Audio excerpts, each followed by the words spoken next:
Test, test.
We'll call to order the city council meeting for Wednesday, January 3rd, 2024.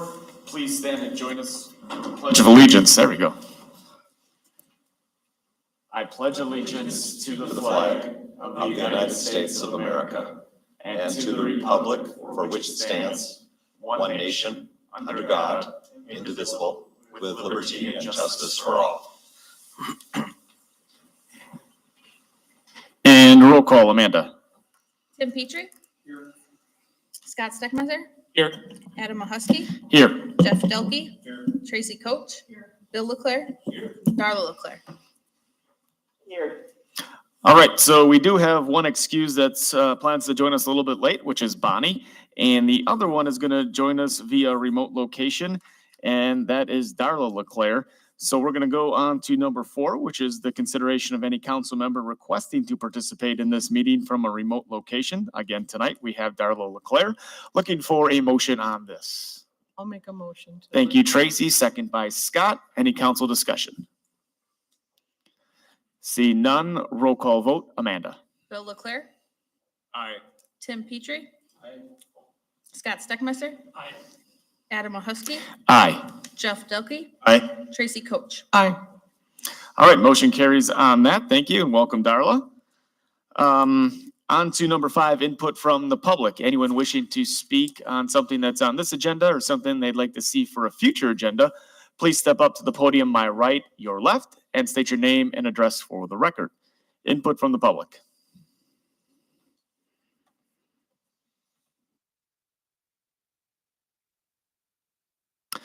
All right, see no one interested in that. We'll move on to number 6, council communications. Letters and other communications from citizens, and I will check with Darla on the phone first so we don't forget about her. Darla, did you have anything you'd like to share? No, not at this point. Okay, thank you. Anybody else up here have anything they'd like to share? Tracy? Actually, over the last week, maybe 2 weeks, I've had several people, I tried to keep count, I think I was up to 10, stop me and compliment the city of Two Rivers on the downtown area, how it's decorated, the park. They love the piped music in there at the rink. A couple people who use the rink came up to me and said it's just a wonderful addition. They feel like they're in a Hallmark movie. Yeah, from a number of people. It looks like Hallmark. So thank you, city.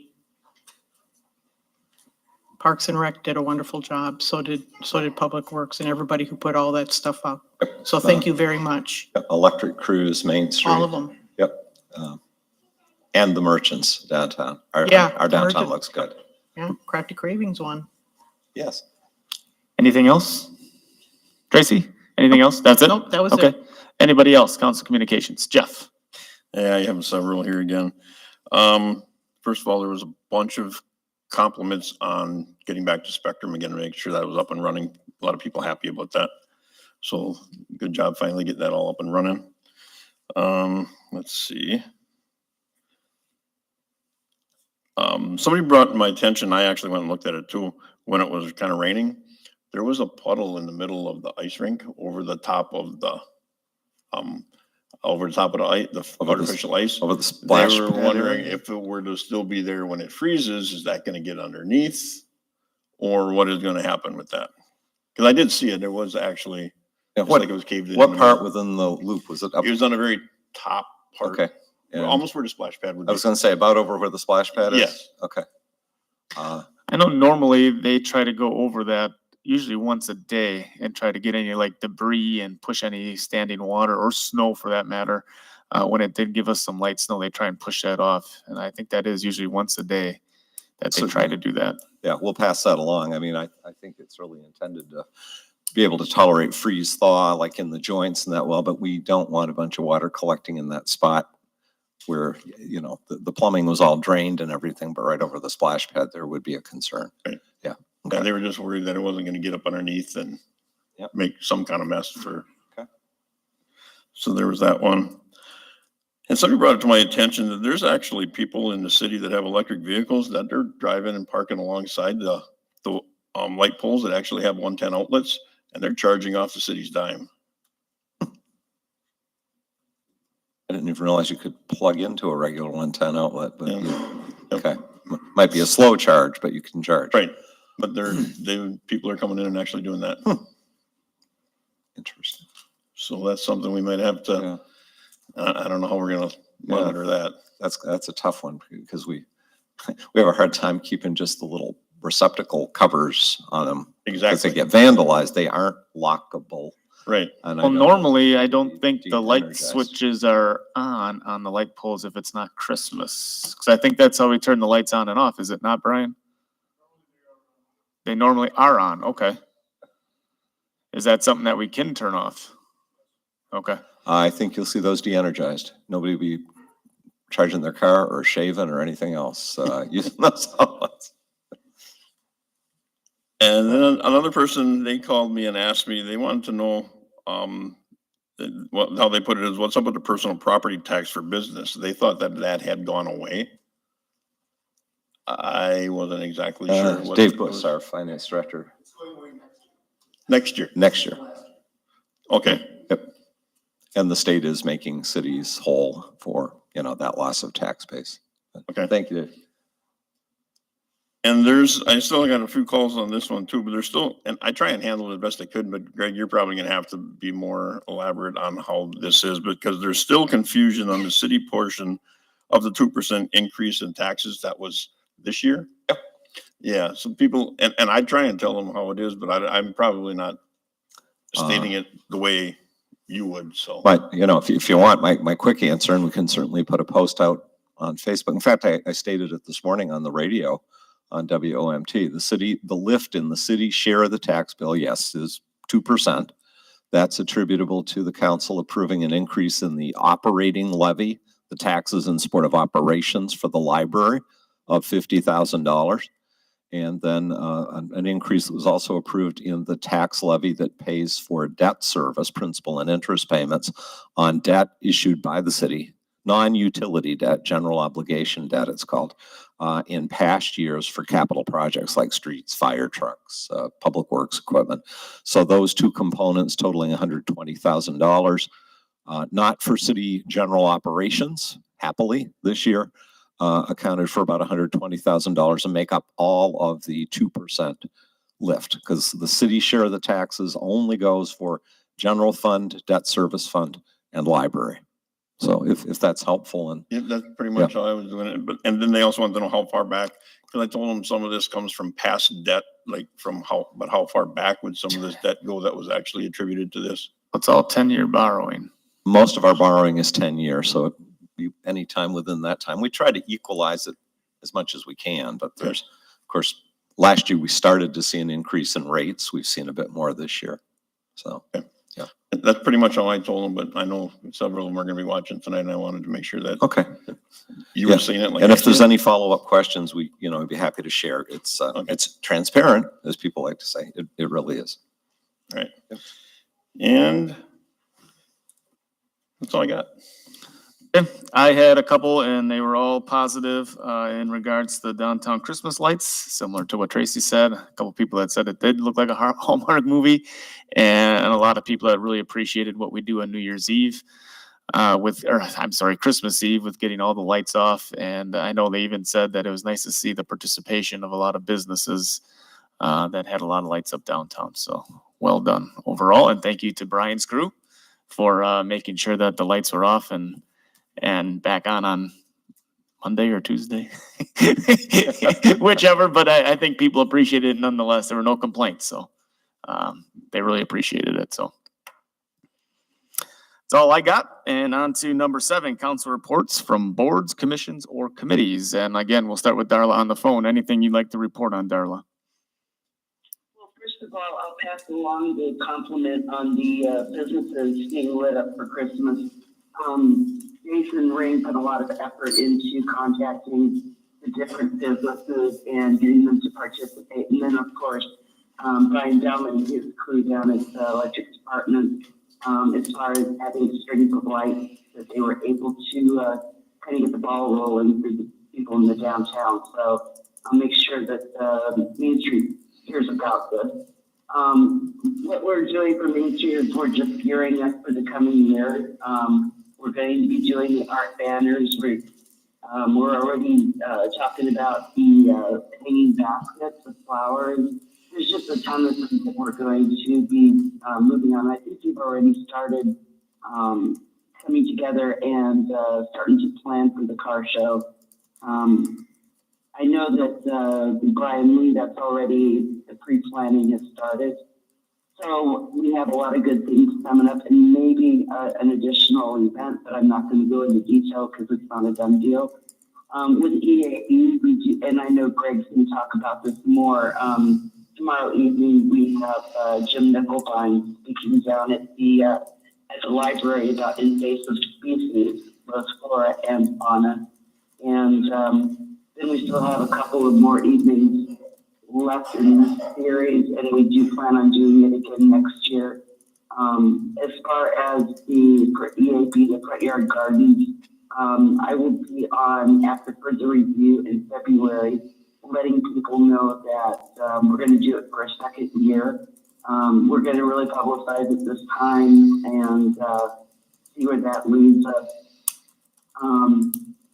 We've got some other things we're going to start talking about in Environmental Advisory Board. One is out at Travelers Park. We're going to be trialing different bead lawn mixes. And so we just have to decide how big a plot that we need to use.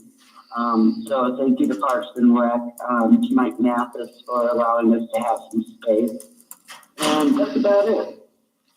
All right, thank you. Anybody else? Boards, commissions, or committees? Jeff? For personnel and finance, we just kind of went over the, there's going to be some amendments coming up to the personnel policy manual. And it's mostly just verbiage stuff, just cleaning stuff up, making it sound more up to date. That's it. Okay, anybody else? Seeing none. All right, well, we got our city manager's report up next, but he's up by me right now, so I'll Chief take. Minor, yep. I'll take this. I'll take this second though to thank Jeff Dawson and his crew at the library, because those guys really go above and beyond. Sometimes even when they're not open at a little after 9 o'clock in the morning, and somebody needs assistance, Jeff comes answering the door and lets a person in, and I can speak from experience because it was me it happened to. And I appreciate the service of Jeff allowing me to get in and get the job done. So thank you for doing that, going above and beyond. And Greg's back at his seat. I know Chief Minor's going to be coming up, but it's your report, so. Alrighty, thanks. Thanks, Council President. Yes, if Chief Minor would come forward, we have the introduction and badge pinning for our newest full-time police officer with the Rivers Police Department. Hello. So I have here today Santos Torres and his beautiful wife and children, and also his in-laws here today.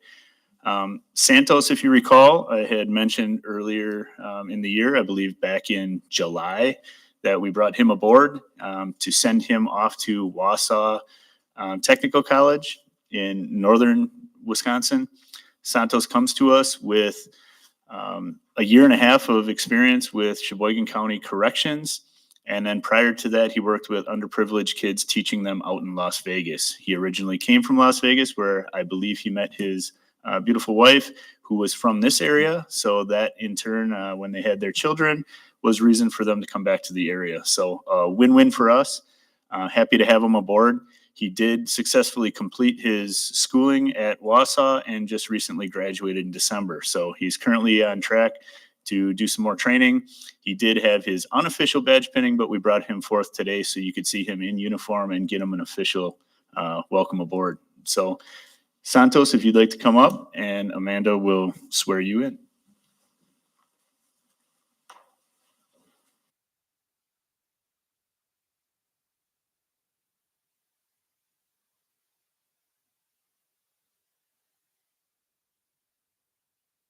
I, Santos Torres, solemnly swear that I will support the Constitution of the United States solemnly swear to support the Constitution and the Constitution of the United States, Constitution of Wisconsin, faithfully discharge the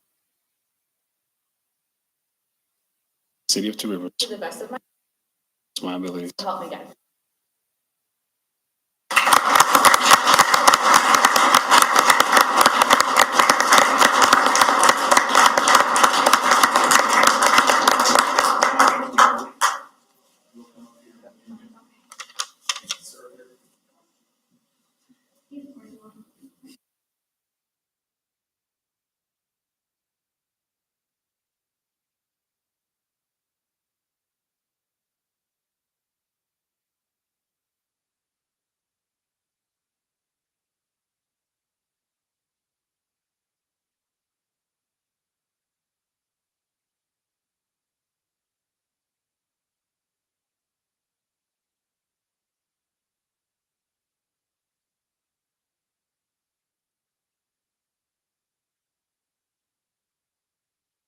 All right, you're all watching me struggle. It's okay, we got it.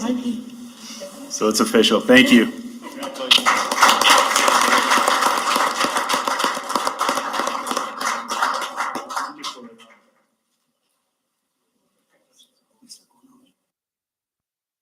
Congratulations.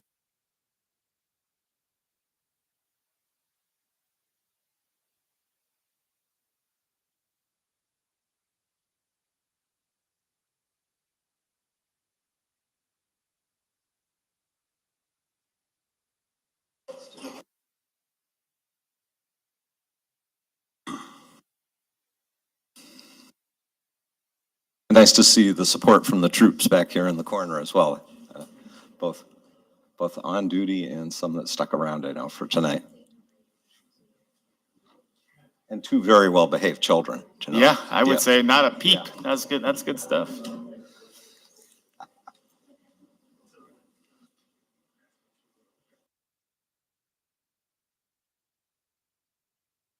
Thank you, folks. There goes our audience again, Council. Except for all the folks watching at home.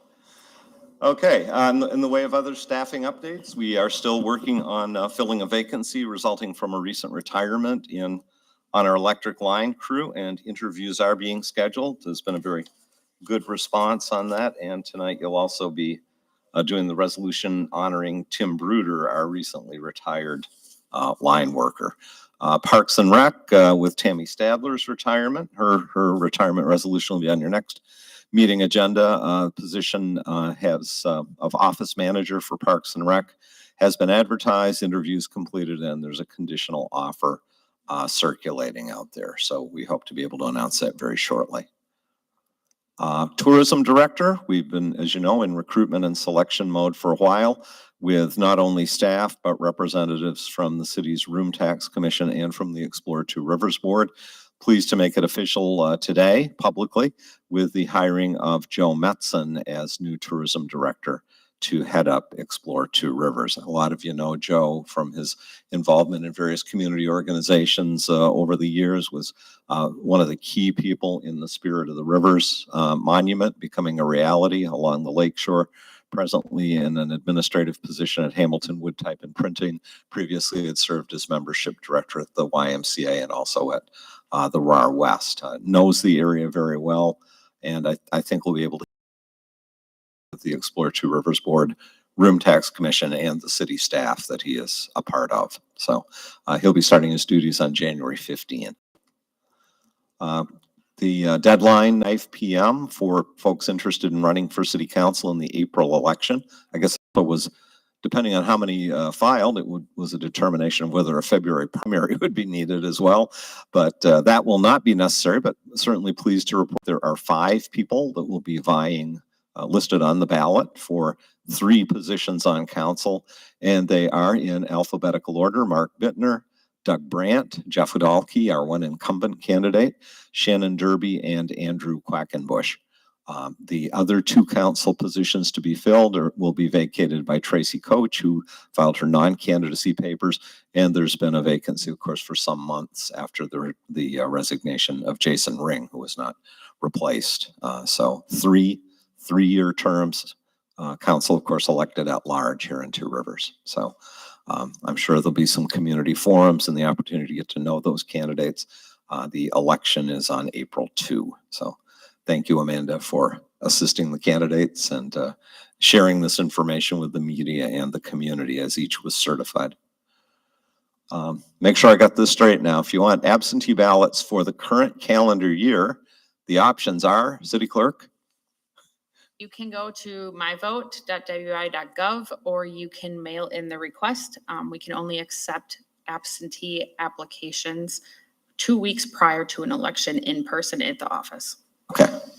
So if you want it for the whole year, it's still an option, but you can't walk in with it. Yep.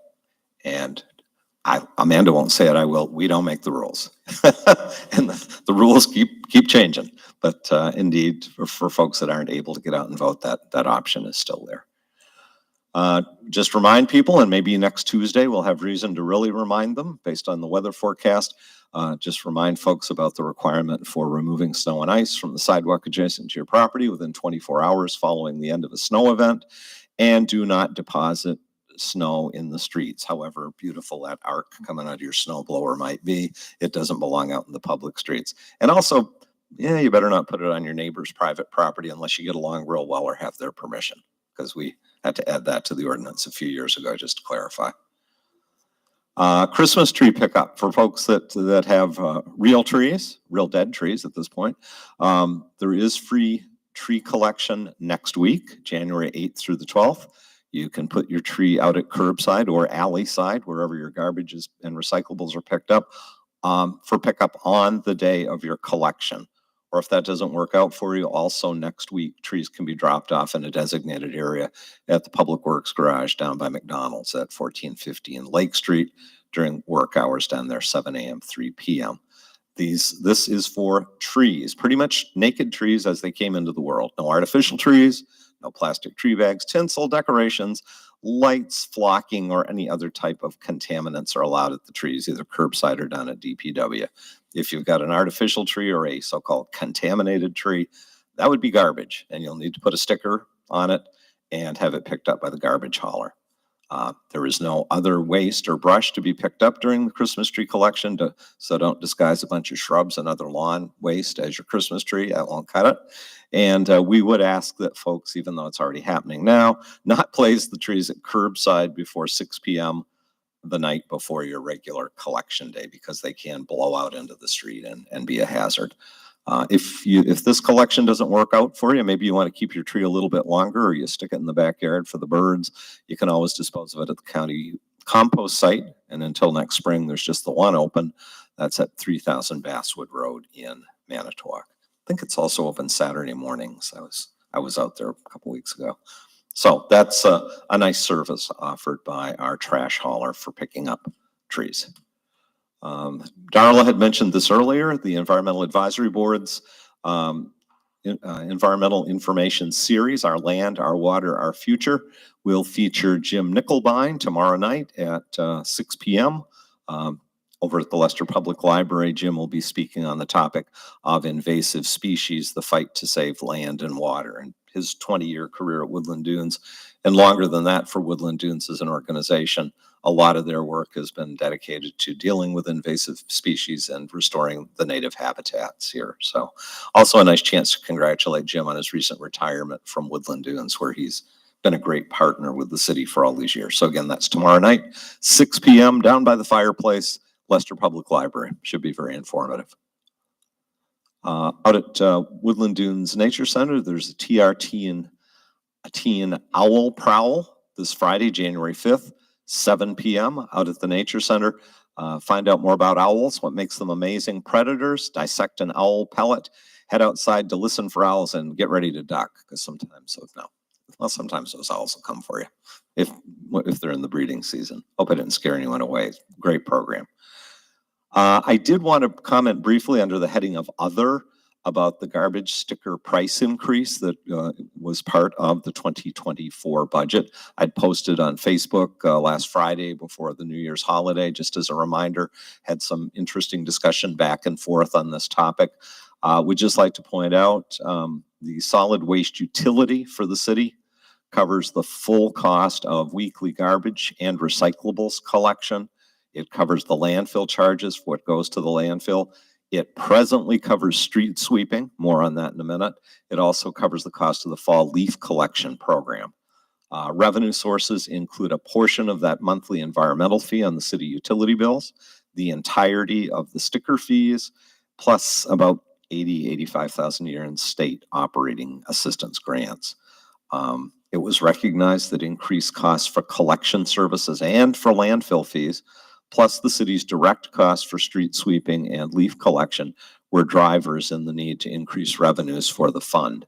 And both the Finance Committee, Utilities Committee, and then the full council looked at the options of either increasing the monthly environmental fee or the volume-based part of the fee, which is the sticker, or pay-as-you-throw, as some people would call it. This is the first increase in sticker fees since 2009. So in addition to that revenue boost, I did note street sweeping, that function, which is about $100,000 a year function, will be moved over to the stormwater utility effective with this year's budget. As far as the logistics of all of this, the $2.50 stickers will remain on sale at least through the end of this month, maybe a little into February. They can be used through Friday, March 1st. So basically through January and February, you can use the $2.50 stickers with your garbage. Sometime in February, we'll do a transition, and the only stickers you'll be able to purchase are the $3 stickers. And after that, after March 1, you will need a $3 sticker on your garbage for it to be picked up. Now, what if you gave somebody a bunch of stickers as Christmas gifts, or you've got the old garbage stickers in that junk drawer in the kitchen where we all keep them? They can be turned in at City Hall anytime during the month of March for a credit against the purchase of new stickers. So nobody likes to see fees increase, but the city's not immune to it. I know a few people that suggested it would be really great if these charges were all rolled into the tax bill. They're not there now. To add the roughly $550,000 in revenue attributable to the stickers with the increased rate would take about a 10% increase in the city share of the property tax bill. So that'd be concern number one. Number two, with levy limits that the state has imposed on cities, it's not within the power of this council to raise taxes that much and shift it off a user fee to taxes. It would, in fact, to my understanding, require a vote of the people to authorize an increase in the levy to pay for that service. Thirdly, and this one's really a policy matter, but I would point out the sticker fee at least is paid for by people that use the service. If it goes onto property taxes, larger businesses in the community and industries in the community that have their own dumpsters that aren't eligible for the curbside pickup that's done by Manitowoc Disposal would end up shouldering some of the burden for household and small business trash collection. Likewise, multi-unit apartment buildings that have to have their own solid waste, their own dumpsters usually, service would be shouldering that burden. So this is a user fee. The people that pay are the people that use. And yes, unfortunately, the city's not immune to some of the increased costs that everybody else is facing. Last meeting, the council did approve an extension of the existing contract with Manitowoc Disposal. I think our city engineer demonstrated pretty clearly that we still have a darn good deal with the existing vendor. And so anyway, that's just a little bit more on the garbage stickers. That information is also featured in the current utility billing insert that started going out at the end of December. Also under the heading of other, Darla mentioned this earlier as the council member that's on the Main Street board. Main Street is soliciting artists that would like to have their art displayed on Washington Street banners this summer. There will be 28 banners, 28 opportunities for your art to be displayed. There is a modest charge of $20 per adult, $10 per youth to purchase the canvas. And that really is to get artists buy-in so that the quality of the art is high. And it has been some pretty amazing stuff in recent years. So you can contact the Main Street office here on Washington Street if you wish to pick up a canvas or an information packet with more information. Completed art have to be returned to that location. A couple words left out there before March 15th. And again, the phone number and email are listed here for the Main Street director. I should note, as shown in the photo there, of course, the Main Street budget this year, again, will include dollars for the Great Hanging Baskets downtown. And I understand that the local yarn bombers will be added again with some fresh yarn creations on the downtown utility poles. So with that and some possible new mural activity, you should see a fair amount of art on display in downtown TR. Just one other information only. We talked a bit about skate rentals at Central Park West. I'd asked Mike Mathis, who's by the way out sick this evening, for some information on recent rentals. The rentals mostly on weekends since December 18th through the end of 2023 totaled $1,770. That was about 354 rentals at $5 per rental, and it fully covered the cost of part-time staffing to handle the skate rentals. We usually have 2 young people there, $10 an hour or so, and so this did cover that cost. Doesn't recoup the cost of the skate purchase, but that was largely through Rotary and the other donations for the park. There were also 180 free rentals on December 16th for the Cool City Christmas, and that was courtesy of Community First Credit Union with their generous donation.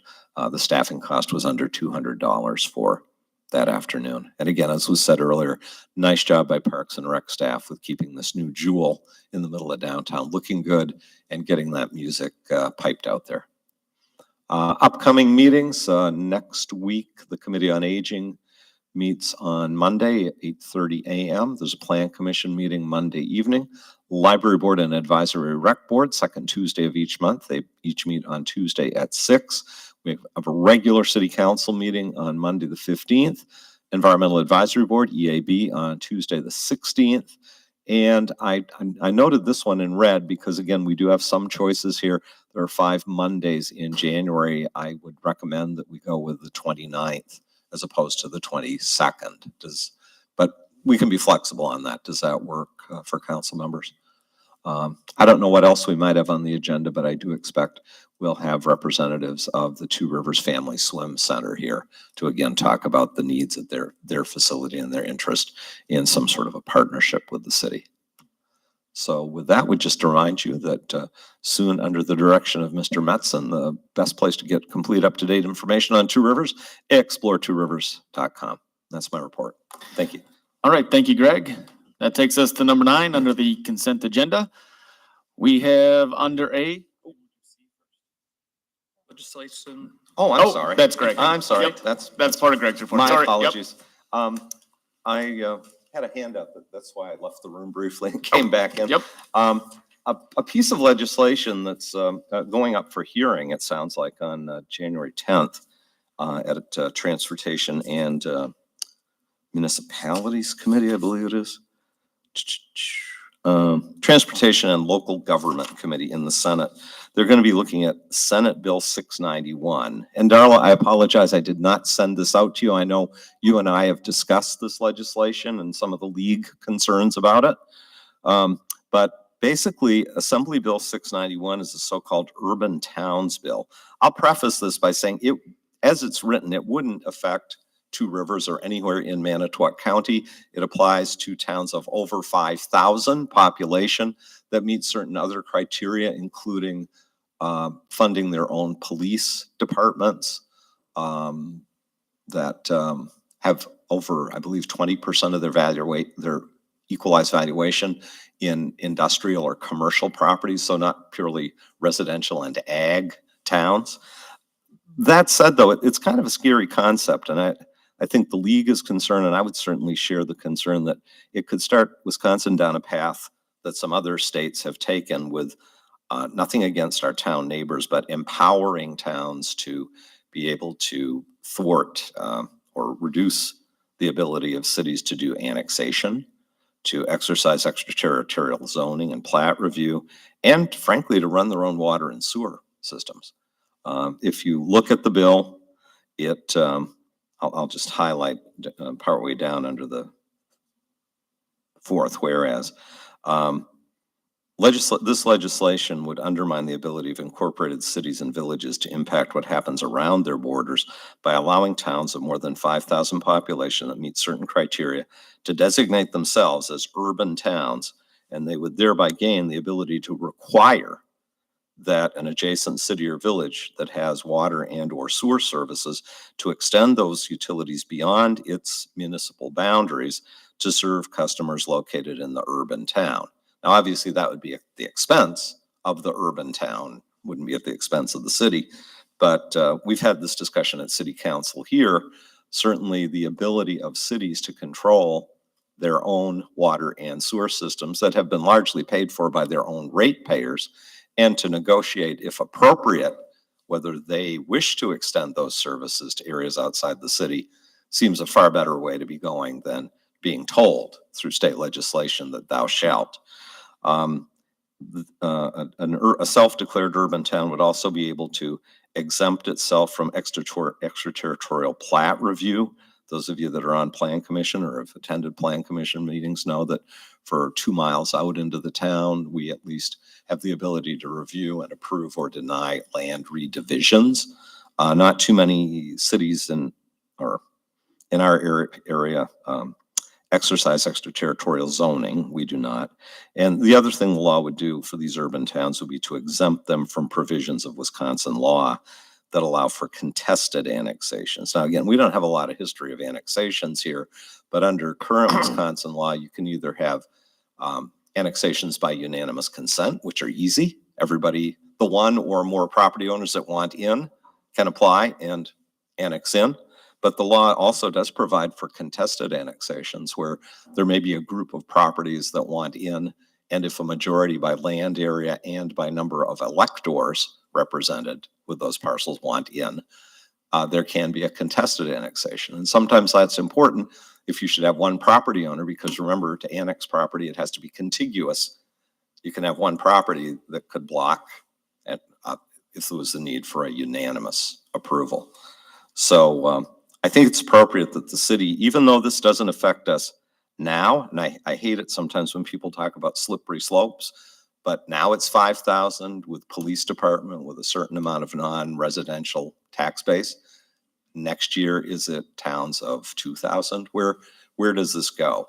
And please don't take offense at the term strong and sustainable cities. I'm really talking about economically and fiscally sustainable. But if you want to have strong, solid cities and villages, they need to be able to influence future development around their boundaries. And they certainly need to be able to control where their water and sewer systems serve. I mean, quite honestly, one of the biggest incentives for somebody to decide to come into the city is the need for water and sewer services. And to have that wrested away really changes the game. The league provided a list, which is on the very back of this handout, of towns that they believe qualify for this currently. And you see there's some in Sheboygan County, some in Brown County, I believe, Outagamie. Nothing in Manitowoc County. Heck, we don't have a town that has over 5,000 people. But again, I do think as public policy, this is headed in the wrong direction. And Wisconsin hasn't done things like Michigan has with charter towns that in many cases now become larger than the cities they're next door to. So I would urge the council to act on this resolution to be forwarded to our legislators and the folks on the Committee on Transportation and Local Government opposing the legislation. If you feel you have need more time to look at it, we certainly put it on the next agenda. There is this upcoming hearing though on January 10th. If you get the league updates, and I think we included it here right after the resolution, this league action alert, I think it is good that we speak up timely on this. Okay, I know we have talked about this before. I'm personally comfortable with taking a vote on it. I don't know if everyone else is, but I will offer up to consider a motion of the resolution opposing Senate Bill 691. Does anyone wish? I will make that motion. Thank you, Scott. Seconded by Bill.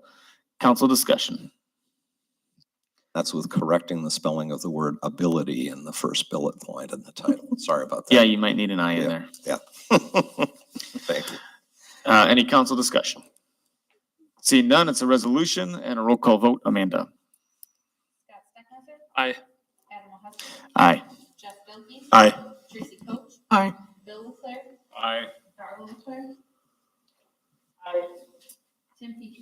Aye. All right, motion carries. Thank you for that. On to the consent agenda under number 9. For a presentation of minutes, we have 2. There's a city council regular meeting of December 18th, 2023, and a city council special meeting of December 28th, 2023. Recommended action is a motion to waive reading and adopt the minutes. Under B, minutes of meetings, we have 1. It is a Personnel and Finance Committee meeting of December 20th, 2023. Recommended action is a motion to receive and file. And under C, applications and petitions, there are 1. We have an application for a temporary Class B American Legion. What is the application for? Application for a temporary Class B beer? It'd be beer and wine. Beer and wine license for the American Legion Roberst E. Burns Post 165 American Legion Patriot Riders Car/Bike Show of August 31st, 2024 from 9 a.m. to 2 p.m. at Walsh Field. The recommended action is a motion to approve the application and authorize issuance of the license. And the overall recommendation for the consent agenda is a motion to approve the consent agenda with the various actions recommended. Looking for a motion on that. Okay, Tim, second by Jeff. Council discussion. See none. All in favor indicate by saying aye. Aye. Anyone opposed? All right, motion carries. Thank you for that. We'll keep the chief up there for the next item. Oh, okay. Gotcha. I didn't know if he had something to say on the consent. So, okay, just wanted to make sure. All right, then on to 10, city council formal items. Under A, we have a resolution upon retirement for Kim Pritzel, retiring after 25 years of dedicated employment. Recommended action is a motion to read and adopt that resolution. Chief Minor. Yeah, I was just saving the council some time waiting for me to walk up this time. Resolution upon retirement, whereas Kim J. Pritzel joined the Two Rivers Police Department on October 5th, 1998 as a full-time police clerk. And whereas, in addition to her outstanding customer service, Kim took over and then excelled as the Two Rivers evidence and property custodian. And whereas Kim, in her role as evidence custodian, was commended a number of times during her career for linking property, evidence, and information to enable officers to succeed in their solving of criminal cases. And whereas Kim Pritzel took part in several initiatives over her Two Rivers career to promote physical fitness within the police department. And whereas Kim Pritzel enjoyed also volunteering her time with events such as Shop with a Cop since its inception in 2006, and for those persons in time of need when that time arose. And whereas Kim retired December 22nd, 2023, after serving the city of Two Rivers with dedication and distinction for a total of 25 years, now therefore be it resolved that the city of Two Rivers hereby expresses its gratitude and appreciation for Kim J. Pritzel and her many contributions to the Two Rivers Police Department and the community of Two Rivers. And be it further resolved that the city of Two Rivers extends its best wishes to Kim for a long, healthy, and happy retirement. And be it further resolved that a copy of this resolution be forwarded to Kim Pritzel as a token of the city's thanks for her many years of dedicated service to the citizens of Two Rivers, dated this third day of 2024. Awesome job. What about a round of applause for Kim? Nice work. And looking for a motion on this resolution for Kim Pritzel. Thank you, and seconded by Jeff. So Bill, Jeff, council discussion. See none, roll call vote, Amanda. Tim Petrie. Aye. Scott Steckmeister. Aye. Adam Mahusky. Aye. Jeff Delkey. Tracy Coach. Bill Leclerc. Darla Leclerc. Aye. All right, motion carries. On to B, resolution upon retirement for Tim Bruder, retiring after 21 years of dedicated employment. Recommended action is a motion to read and adopt the resolution. And we got Brian up there. Good evening. Whereas Tim J. Bruder joined the Two Rivers Electric Department on August 27, 2002 as city's electric meter technician, and whereas on April 11, 2003, Tim was promoted to third-class line worker to fill an opening in the line crew. He was then promoted to second-class line worker on February 23, 2004, and whereas on February 8, 2005, Tim was promoted to first-class line worker and advanced to the position of expert class line worker on July 17, 2007. Whereas on August 4, 2008, Tim received his State of Wisconsin Certificate of Apprenticeship in recognition of the State Journey Workers Program. And whereas Tim retired on December 31st, 2023, after serving the city of Two Rivers with dedication for over 21 years, now therefore it be resolved that the city of Two Rivers hereby expresses its gratitude and appreciation to Tim J. Bruder and his dedication and many contributions to the Two Rivers Electric Department and the community of Two Rivers. And be it further resolved that the city of Two Rivers extends its best wishes to Tim J. Bruder for a long, healthy, and happy retirement. And be it further resolved that a copy of this resolution be forwarded to Tim as a token of the city's thanks for his many years of dedicated service to the citizens of Two Rivers, dated this third day of January 2024. There again, 21 years. So thank you, Tim Bruder. How about a round of applause for him too?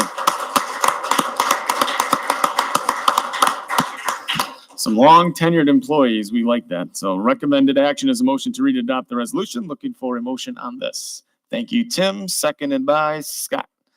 Council discussion. See none. Roll call vote. Amanda. Adam Hussey, Aye. Jeff Delkey. Aye. Tracy Coach, Aye. Bill Leclerc. Darla Leclerc. Tim Petrie. Aye. Scott Steckmeister. Aye. All right, motion carries on that as well. On to C, which is a resolution declaring official intent to reimburse expenditures from proceeds of borrowing for 2024 capital projects. The recommended action is a motion to read and adopt the resolution as recommended by the City Manager and Personnel and Finance Committee. Greg. Thanks. Typically, after adoption of each year's budget, where there's borrowing identified for various capital projects, we bring this resolution to council, usually in December or January. Basically, this puts a marker down that if there are any city funds expended for these various capital items before we accomplish our borrowing, it can be reimbursed from the proceeds of borrowing. My understanding, there's a general exclusion in Wisconsin law for expenditures for engineering, architectural design, and that sort of thing that might precede a project. But for actual outlays for capital equipment purchases or capital improvements, those either have to, the financing has to have already been done, or a resolution like this or some official council action expressing intent has to happen at least 60 days, within 60 days after the outlay. So this is sort of an omnibus that says we've adopted a budget with these capital outlay items, and this is the city's council's expression of official intent to potentially borrow for these. This isn't committing you on final borrowing, but it does put that marker down. This does come on recommendation of Personnel and Finance. And for those of you on Personnel and Finance, I would point out this is actually about $170,000 lower than the number I presented in your meeting. I had one bad cell in the spreadsheet, and I had double counted the irrigation system for Central Park West, which late in the budget process, in fact, the night council approved the budget, we agreed to pull out of Parks and Rec capital and put into Fund 415 that's specific to that project. So it is noted that, because it's a pretty hefty number, but if we go ahead with all of these projects, as we've noted there, several of them are to be repaid from other funds, not with that tax levy that goes for debt service. Those include the $200,000 for landfill, $455,000 for Washington Street Bridge, which would come out of TID number 12, $200,000 for extension of Woodland Industrial Park infrastructure, which would ultimately be repaid from TID 14. And if we go ahead with the seawall improvements in tandem with TID 17 by the West River Lofts project, that would be repaid from that TID. Oh, I skipped one. Also, the street sweeper that is scheduled for replacement, that would be borrowing, but that would be repaid from the stormwater utility. And I did note also that we are, per the budget, we're applying $288,454 in previously borrowed funds that are being transferred out of Fund 403 Harbor Master Plan, and simply identified those as being a credit against the largest single borrowing we're doing, which is the one for streets, Fund 451. So hopefully that explanation didn't make it more confusing than where we were to start, but would ask council approval as recommended by myself, the finance director, and the Personnel Finance Committee. All right, thank you for that. Looking for a motion on this. I'll make a motion to, well, I guess it says read, but maybe waive the reading and I think that's accept good. the. Thank accept you. it. Yeah. We're trying to stay on track here. Yeah. Yes. Thank you, Tracy. Seconded by. A second. Thank you, Scott. Council discussion. See none. Roll call vote. Amanda. Jeff Delkey. Aye. Tracy Coach. Aye. Bill Leclerc. Aye. Darla Leclerc. Aye. Tim Petrie. Aye. Aye. Adam Aye. All right, on that motion carries. Thank you for that. On to D, Consider authorization for police department to proceed with ordering 2 replacement patrol vehicles, part of the 2024 budgeted capital outlay. Recommended action is a motion to authorize the police department to order 2 replacement squad cars, Ford Interceptor hybrid vehicles at a total cost not to exceed $120,000, including equipment change, over, and detailing. Chief, I would imagine I'm starting with you. Yes, we had the initial request for that. I believe the 2 main topics that came up, I think the first was brought up by you, Mr. Wahusky, was the need for 2 in any given year. So I did put together some information on how our rotation typically works. I think the second one was brought up by Mr. Delkey, and that was pertaining to the option of maybe replacing or rebuilding transmissions and engines to extend the life of the vehicles. I've provided plenty of documentation. I did quite extensive research throughout the state from other places, and I feel that we are currently getting the utmost out of the vehicles that we do utilize. I think we've also made great strides in that I won't be up here requesting every 3 years 2 vehicles, because now our entire unmarked fleet is under the Enterprise Fleet Management Program. So thanks to Dave and others involved in that, that has saved us those additional. But again, that is just recent. So all but one of our vehicles, which is our CSO vehicle, has yet to get into that. And it's just really about timing and availability. But aside from that, we still are in the predicament where we have 2 vehicles that are in need of replacement, actually 3, but one of those is still awaiting the replacement from this last year. So that's a 13-year-old vehicle. I'm looking at replacing a 7 and 8-year-old vehicle as well. So we've gotten a good 5 years, and then up to 3 years as an SRO vehicle is where we extend our time with those said vehicles. And I'm open to whatever questions. I'll make a motion to authorize the police department to proceed with the purchase of those 2 vehicles. Okay, motion by Tracy, seconded by I'll second it. Scott. Council discussion. Tracy. I read the documentation and the plan you put out here, and it was fabulous. And I recommend anybody who questions this to go to the website and download the packet for city council. It's the very last section. And it puts a lot of other things in there. You'll have an idea of what our police department needs for equipment. So you know where your tax money is going. Well, Thanks. I appreciate that. And I do, with utmost respect, let you know that I don't take it lightly when I'm up here before council asking for money. I treat that money more than I would my own. And in this case, you're also looking at 2 squads that would be, at this time, I understand I'm not an idiot when I know that Ford is looking to overtake another market, very similar to what Taser has done in the past for us and what Glock has done with pistols. But in this case, in order to get more people over to hybrids, which in essence will save us on fuel and at idle time, it'll save us on the warranty repairs because they have an extended warranty that's unlike anything I've seen in my career. But they're also $6,000 cheaper than the gas squads. So I'm not an idiot to the program that they're setting forth, because I guess that won't last forever.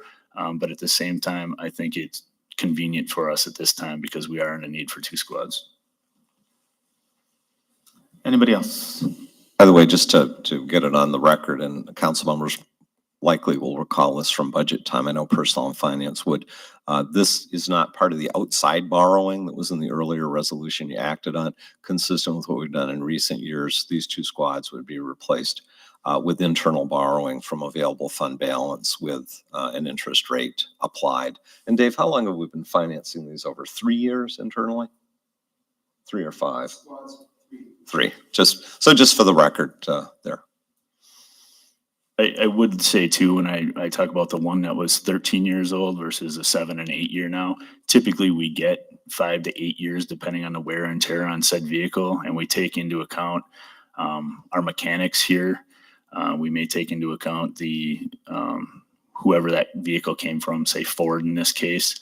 But our mechanics are constantly, after they run out of warranty, they're the ones that are servicing our vehicles consistently and keeping good records on them. And I can't say enough about, our staff that takes care of those vehicles. We really get the most life out of them.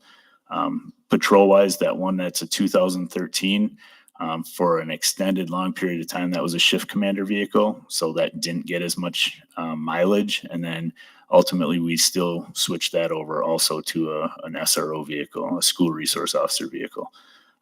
So we get more time out of it that way. So that's getting a lot more low mileage, but a lot of use.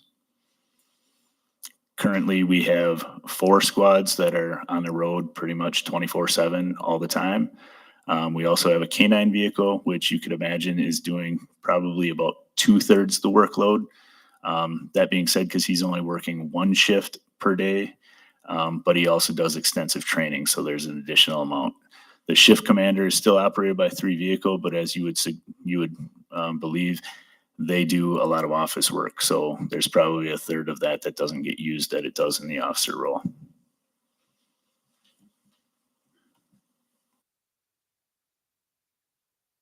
Anyone else? Okay. Yeah, I don't know. This is tough just because I know from previous years when we kind of shift over from cars to SUVs, they were supposed to last this much longer. We weren't going to have to ask for 2 cars in a given year because we were getting extra life out of them. And now we're asking again for 2 and they're both SUV again. And that's, I guess, for a frustrating thing for me again, is just because these were supposed to last extra years. And that's the reason we went with SUVs versus cars. We were only going to have to do replacements once a year and hopefully not even have to do that because they were supposed to have an extra lifespan on them. I will say we don't even have the option for a sedan anymore.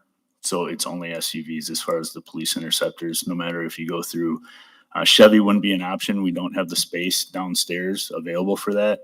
And the Durangos would be a similar situation. We also don't see the life expectancy in those. They're having quite a few issues. I see some departments still operate with cars. I know they do up in Brown County, Green Bay area. We're not getting them available anymore. And most of the dealerships are going less and less to anything other than SUVs. It's hard to find those sedans. Okay. So how come they're not lasting as long as we originally thought? I don't know what that proposal was, but I mean, we're getting up to 8 years out of a squad, which again, when you read through there, the Brilliant Chief, for instance, was surprised that we were also lasting as long as he was with said squads. Again, the most important thing that I think people can't really wrap their head around is that a police car, unlike maybe anything other than a cab in the inner city, is operated literally 24/7. So it's always running and it's always, even if it's not traveling, it's idling. So we have equipment in there. We have sensitive equipment, whether it's a preliminary breath test, it's an AED. Those electronic devices have to maintain a certain level of temperature. So whether it's cooling or it's heating, that's necessary. We carry Narcan to save people in overdose situations. That needs to be maintained at a certain level. So that aside, the other part where we need to maintain idle time all the time is because if we have a serious event where an officer has to respond, they have to be connected to our mobile data system, which is our computer system and our camera system. We don't have the luxury of taking 5 minutes to log back on so we can respond to a call. So therefore, they have to be running. The beauty of the hybrid that they're pushing out there, and I think that's the reason to go to the hybrid instead of the gas, is that will automatically start up or shut off as needed to charge those batteries. The downfall is, yes, you could have issues with the batteries, but we also have 5 years, 100,000-mile warranty, which we wouldn't have had any other time. And in all the agencies that I looked at, there were only 2 agencies that actually had an issue with the battery. And again, they were resolved because they were under warranty. Any other council discussion? Seeing none, roll call vote. Amanda? Tracy Coach, Aye. Bill Leclerc, Aye. Darla Leclerc, Aye. Tim Petrie, Aye. Scott Steckmeister, Aye. Adam Mahusky, No. Jeff Duffy. Oh, All right, that motion does carry. Information only, Craig? Yeah, if I could, I'd like to go back to the question about the puddling of the water on the ice. Our Parks and Rec Director, Mike Mathis, was watching and provided actually a 5-point response, which I appreciate. His response, one, we've been pushing the water from the splash pad area, like Adam mentioned, with rubber scrubbers. He himself has been doing it on the weekends. He said somebody must have seen a puddle before we got there to clear it. And obviously when it's raining, it doesn't last long before it's back. Two, the plastic ice forms to the contours of the ground. So yes, it's pulling over the splash pad. We try to keep it off so people don't get all wet when skating. Excuse me. Four, if the ice freezes on top, technically it could be skated over.